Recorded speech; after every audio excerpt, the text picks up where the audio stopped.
Hi, Lou Manfredini, Ace's home expert. This video is all about table saw versus a wet saw.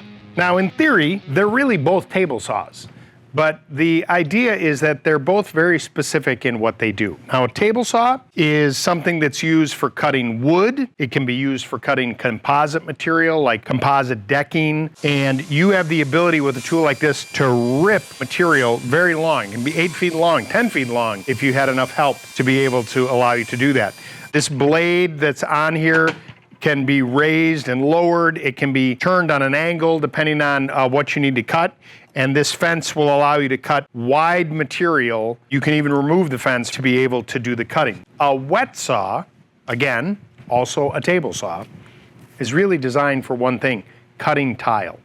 Whether it's ceramic tile, it can be granite, it can be quartz.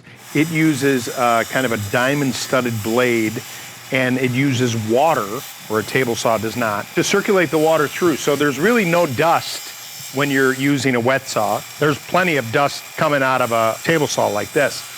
This is a very specific tool for a very specific project. Doing any kind of tile work, whether it's the wall or the floor, this can cut up to probably 1/2 inch, even 3/4 of an inch thick of material. This can cut up to probably 2 1/4 inches, this size of table saw. If you're thinking I can use my table saw to cut my tile, not really gonna happen. If you're thinking you can use your wet saw to cut wood, not gonna happen. Two very specific tools to do two very specific jobs.